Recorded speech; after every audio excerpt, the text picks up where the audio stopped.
என்னதான் உங்க பிரச்சனை? இது ஜனநாயக நாடு தானே? ஜனநாயக நாட்டுல யாரு வேணாலும் புதுசா கட்சி ஆரம்பிக்கலாம்ல? அப்படி கட்சி ஆரம்பிச்சவங்க தேர்தலில் போட்டியிடலாம்ல? தேர்தலில் போட்டி விடுறவங்க தேர்தல் பிரச்சாரக்காக மக்களை போய் சந்திக்கலாம்ல? அது என்ன? ஊர்ல உள்ள எந்த கட்சியை சேர்ந்தாங்களோ தேர்தல் பிரச்சாரம் போறதுக்கு அனுமதி கிடைக்குது. விஜயனா மட்டும் உடனே அனுமதி மறுப்பு நொட்டிக்கிட்டு உடனே ஒரு கார் தூக்கிட்டு வரீங்க. என்னையா நடத்திட்டு இருக்கீங்க?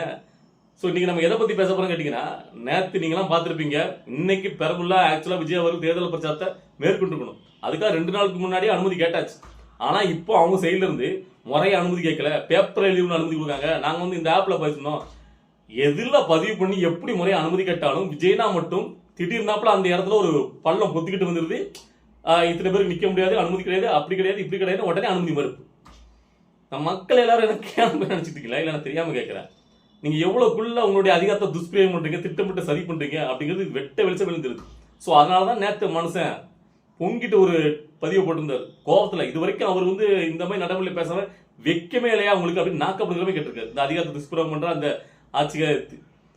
ஸோ அப்போ எந்த அளவுக்கு நீங்க வன்மத்தோட செயல்படுறீங்க? நீங்க வீராதி வீரன் சூராதி சூரனா இருந்தா உங்களுக்கு 75 வருட ஆலமர கட்சி நேற்று வந்த பச்சான் காலம் இவெல்லாம் எனக்கு ஒரு ஆளே கிடையாது அப்படின்னா களத்துல விடுங்க. களத்துல விடுத்து போட்டி போட்டு பாருங்க யாரு வீரன்ட்டு. அது என்ன ஒரு மனுஷன் மட்டும் களத்துல விடாமலே நீங்க வந்து பாத்தீங்கன்னா இது பண்றது, அது எந்த வகையில ஏத்துக்கொள்ள முடியும்னு கேட்கிறேன். களத்துல விடுங்கயா. அவரால் என்ன முடியுது, அவருடைய திறமை என்ன, அவருடைய மக்கள் அவர் காட்டிட்டு போறாரு மக்கள்கிட்ட. அவர் நான் வந்து என்ன பண்ணுவேன்ட்டு அதை விட்டுட்டு அவருக்கு தேர்தல் பிரச்சாரத்துக்கு மட்டும் அனுமதி மறுப்பு. எதையாவது அவருக்கு எப்படி கொடுத்தாலும் இதுல சில லூசு போயிருக்க எல்லாம் வந்துட்டு. இந்த நான் நேற்று ஒரு வீடியோவில் பார்த்தேன், ஐயனாதானா இங்க இருந்து போனா இந்த ஆளு, அதாவது புண்ணாக்கா இருக்காங்க, ஒரு அனுமதி கூட எப்படி கேட்கணும்னு தெரியல. நான் இங்க இருந்து சொல்றேன், ஒரு அனுமதி இப்படிதான் கேட்கணும். அந்த கட்சியில் உள்ள யாருக்குமே தெரிய மாட்டேங்குது, எல்லாம் புண்ணாக்கா இருக்காங்க, அதுல வடிகட்ட புண்ணாக்க விஜய் இருக்காரு, அப்படி இப்படி பேசுறான். ஏன்டா லூசு மாதிரி பேசக்கூடாது. அதாவது வயசான மண்ணங்கட்டியதான் இருந்தாலும் பேசுற பேச்சை பார்க்கும்போது நம்ம இப்படிதான் பேச வேண்டியிருக்கு. ஒரு மீடியால வந்துட்டு புரோக்கர் இல்லாம மீடியா மாறிக்கிட்டு விஜய் விமர்சி அதுல வயிறு வளைக்கிற இவருக்கே இவ்வளவுக்குள்ள தோணும் போது, ஒரு கட்சி ஆரம்பிச்சு புதுசா இவ்வளவுக்குள்ள தேர்தல் போது 234 தொகுதியில் வேட்பாளர் போடுறோம். அந்த கட்சி தெரியாதா எப்படி அனுமதி கேட்கணும்? எல்லா கட்சிகளும் எப்படி கேட்டாங்களோ அதே மாதிரி இவங்களும் கேட்டாங்க. மற்ற கட்சிகளுக்கும் ஒன்றும் சொல்லல, இவர் நான் மட்டும் நொட்டிட்டு வருது. இதெல்லாம் பார்க்கும்போது இல்லை எனக்கு ஒன்னே ஒன்று தோணுது விஜய் கிட்ட, நீங்க இப்படி வந்து ட்விட் போட்டுட்டு நீங்க அடங்கிட்டு உட்காராதீங்க. ஒரே ஒரு தடவை வாழ்வா சாபா நீங்க வந்து பாத்தீங்கன்னா இப்போ நேரா வந்து களத்துல வந்துட்டு ஒரு இடத்த தேர்ந்தெடுத்து போய் உட்காந்துங்க பேசாம. எனக்கு இந்த அதிகாரத்தில் உள்ளவங்க எனக்கு அனுமதி கொடுக்க மாட்டாங்க, ஜனநாயக நாட்டை நான் மக்கள் சந்திக்கணும், தேர்தல் பிரச்சனை நிற்கணும் அப்படின்னு உட்காருங்க. என்ன நடக்குன்னு பாருங்க, ஆட்டோமேட்டிக் ஓடிட்டு வருவோம். நம்மளுக்கு பார்த்துக்கலாம், அரசு பண்றாங்க, என்ன வேணா நடக்கட்டும், நீங்க ஜெயிச்சுருங்க, ஒண்ணுமே தேவையில்ல, அது ஒன்னே போதும். ஸோ இப்போ அவருக்கு என்னது நமக்கு இப்படி தோணுது, நம்ம சாதாரணமாக சொல்லிடுறோம், அதை எவ்வளோ சட்ட பிரச்சனை இருக்குல்ல, அதனால தான் அவர் கொஞ்சம் தயங்கி நிற்காரு. ஏன்னு கேட்டீங்கன்னா, அன்னைக்கு முறையை அனுமதி கேட்டு தேர்தல் பிரச்சாரம் நடக்கும் போதே பார்த்தீங்கன்னா கரூர்ல 40 பேர் உயிர் போயிட்டு. ஸோ அவரால் அதுவே அவர் குற்ற உணர்ச்சியா பாய்ச்சிட்டு இருக்கு. ஸோ அப்படி இருக்கும்போது கொஞ்சம் தயங்கிட்டே இருக்கு. ஆனா என்ன பண்ண முடியும், வேற வழியே கிடையாது. இவங்க இவ்வளவுக்குள்ள அடக்குமுறை பண்றாங்கல்ல, யாருக்குமே பண்ணாத அடக்குமுறையில விஜய்க்கு தானே பண்றாங்க. ஸோ அப்போ நம்மளுக்கு ஒரு பொதுவாக உட்காந்து பார்த்துட்டு இருக்கும்போது எல்லாரையும் பார்த்துட்டு இருக்கோம், இந்த ஒரு விஜய்க்கு எதிராக மட்டும் அவ்வளவு பேர் ஒன்னா கூட்டு காவடி கூட்டம் எல்லாம் ஒன்னா சேர்ந்துடுறாங்க.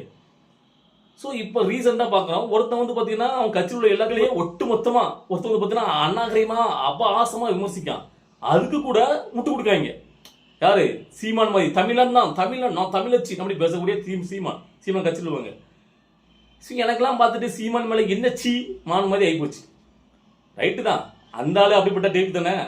அவரு எனக்கு தெரிஞ்சு எனக்கு தமிழ்நாட்டில் உள்ள எவனுமே பார்த்தீங்கன்னா அப்பாவை தான் அப்பான்னு சொல்லுவான். மற்ற எல்லாரும் பார்த்தீங்கன்னா இவருக்கு தான் பார்த்தீங்கன்னா எத்தனையோ பேர் அப்பான்னு சொல்லிட்டு தெரியவார. யாரா இருந்தாலும் அப்பா பண்ணு 10 பேர் அப்பா சொல்லியிருக்காரு. எல்லாரும் தான் சொந்த அப்பா தான் அப்பா சொல்லுவாங்க. இவர் அப்படி சொல்லிட்டாரு, அப்படிப்பட்ட குரூப் தான். அது மட்டும் இல்லை, இன்னொன்று சொல்லிட்டு அழைஞ்சாரு இடையில, அதாவது தன் கட்சியில் உள்ள பெண்களை பக்கத்தில் வச்சுக்கிட்டு வீரப்பன் மகள்லாம் பக்கத்தில் இருக்கு வச்சுக்கிட்டே சொன்னார்ல, நான் என்ன வந்து பார்த்தீங்கன்னா ஒரு குச்சியில் சமைஞ்ச பிள்ளைய தூக்கிட்டு போய் நான் ரேப் பண்ணிட்டேன். எவ்வளோ ஒரு தலைவன் பேசுகிற வார்த்தையே அது. ஸோ அவருக்கு அது அதுக்கு தான். ஏன்னா எப்பவுமே அந்த அப்படியே பேசி பழக்கப்பட்டவங்களுக்கு இவர் ஒரு பொண்ணு அடிக்கடி வந்து விஜயலட்சுமி இதுக்கு எதிராக பேசிட்டு இருக்கும்போது இவர் அப்படிதான் சொன்னார், அந்த பெண்ணை பார்த்து அந்த பொண்ணாக்கு ஏங்க அழுதுச்சுல அப்படிப்பட்ட குரூப் இவரெல்லாம் வந்து பார்த்தீங்கன்னா அது ஒரு மட்டமான புத்தி நம்ம பார்க்கணும் எவ்வளோக்குள்ள கீழ்த்தரமா இருக்காங்கன்ட்டு. அதாவது இப்போ வந்து இவர் வந்து கம்ப்ளைண்ட் கொடுக்க போயிட்டாரு. இது வந்து அவருக்கு வந்து ஒரு ஹைலைட் ஏற்றிட்டு விஜயாவில் பார்த்தீங்கன்னா எது பண்ணாலுமே அது பெருசாக தான் பேசப்படும் மக்கள் மத்தியில். உடனே அது நோடிக்கிறாண்டி இவங்க பிள்ளைங்க வந்து பார்த்தீங்கன்னா என்ன பேசுறதுனா என்ன பட்டு சொல்லணும். எங்க பிள்ளைங்களை பேசுறது மட்டும் இல்லாமல் அஜித்குமார் வீட்டு பிள்ளைங்களே அஜித்குமார் இவ்வளவு கீழ்த்தரமா பேசினாங்க, சிவகார்த்தின் குடும்பத்தை எவ்வளவு கீழ்த்தரமா பேசினாங்க, எப்படி எடுத்து விடுறாங்க பாருங்க இவன். அப்ப இந்த ஆள் புத்தியோட நீங்க பாத்துக்கணும், சீமான் புத்தியை. அதாவது அஜித் ரசிகர்களும் அதாவது சிவகார்த்தி ரசிகர்களும் இவருக்கு ஆதரவா. இந்த ஆள் புத்தியே இப்படிதாங்க, கேவலமான ஒரு புத்தி. ரஜினி அரசியல் வரும்போது ரஜினியை கேவலமா விமர்சிட்டு குடும்பத்தையும் விமர்சிட்டு அப்போ விஜய் தூக்கி பிடிச்சி விஜய் தான் தமிழன். இப்போ விஜய் அரசியல் வரும்போது இல்ல, விஜயை வந்து பார்த்தீங்கன்னா பயங்கரமா கேவலப்படுத்திக்கிட்டு அஜித்தை தூக்கி பிடிச்சி சிவகார்த்திகை தூக்கி பிடிச்சி என்ன மாதிரியான புத்தி, கேவலமான புத்தி.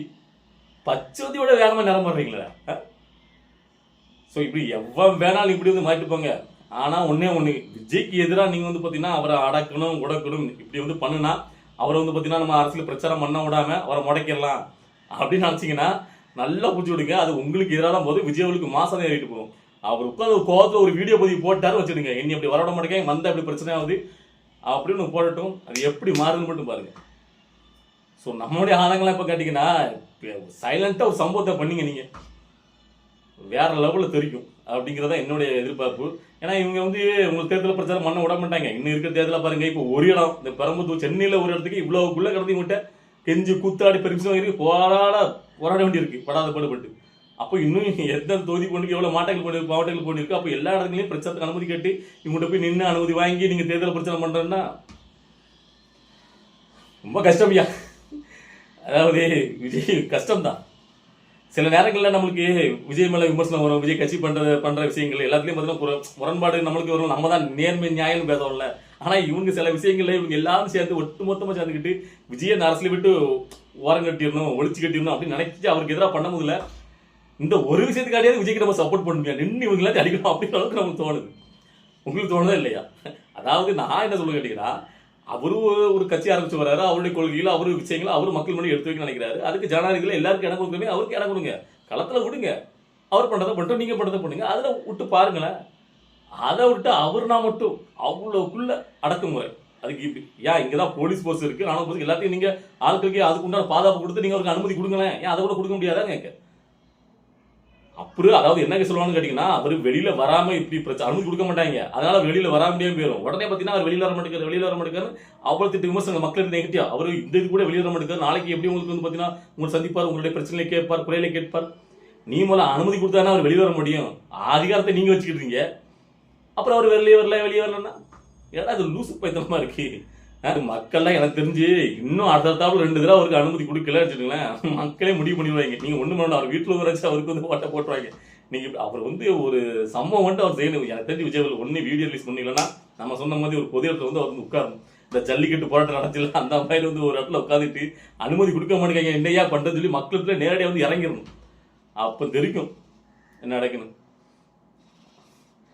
சரி பார்க்கலாம் என்னதான் நடக்க போகுது அப்படின்ட்டு. ஸோ நம்மளுக்கு வந்து பார்த்தீங்கன்னா நேற்று விஜயாவில் பார்த்தீங்கன்னா அந்த ட்வீட்டு போடும்போதெல்லாம் அவ்வளோக்குள்ள நம்மளுக்கு என்னதான் பண்ணுறாங்க. அப்போ பிளான் பண்ணி இந்த படத்தை திரைப்படங்களை எப்படி வந்து பார்த்தீங்கன்னா எதிரிகள் அழிக்கிறதுக்கு இந்த வில்லங்கட்சி சேர்ந்துட்டு அரசியல் என்னென்ன பண்ணுவாங்களோ அந்த மாதிரிலாம் பண்ணிட்டு இருக்காங்க கண்ணு முன்னாடி அப்படிங்கிற மாதிரி நமக்கு தோணுது. ஒரு தோணுதா இல்லையா? அவர் கேட்குற நியாயமான கேள்வி தானே. எல்லாருக்கும் அதே மாதிரி கொடுக்குறீங்க. நான் வந்து ஒரு தேர்தல் பிரச்சாரம் இன்னும் 20 நாள் தான் இருக்கு. யாருக்குனவே நம்ம அவங்கள விமர்சனம் பண்ணிருக்கீங்க, இவ்வளோ நாள் தான் இருக்குது, இதில் எப்படி நீங்கள் 5 தொகுதியில் போகிறீங்க, தேர்தல் பிரச்சாரம் பண்ண போறீங்க அப்படின்ட்டு. அதுலயும் வந்து பாத்தீங்கன்னா உன்னோட சொல்லிக்கிட்டு அது கொடுக்க முடியாம இது காரணம் அது காரணம் சொன்னீங்கன்னா, விஜய்க்கு எதிராக மட்டும் அவ்வளவு பேர் கூட்டு கிளவணி பயில அப்படி ஒன்னா சேர்ந்துக்கிட்டு விஜய்க்கு எதிராக பண்றீங்க. என்னத்த சொல்ல. சரி மக்களே, நம்மளும் ஏதாவது ஒரு சம்பவம் நடக்குன்னு எதிர்பார்க்கும், பார்க்கலாம். இன்னைக்கு நாளைக்கு ஏதாவது ஒன்று நடந்துச்சுன்னா நல்லா இருக்கும். உங்களை மாதிரி தான் நானும் எதிர்பார்த்துட்டு இருக்கேன். விஜயோடைய அடுத்த கட்ட அரசியல் மூவ் என்னன்னு பார்த்துட்டு நம்மளுடைய அடுத்த வீடியோ வரும். ஓகேவா?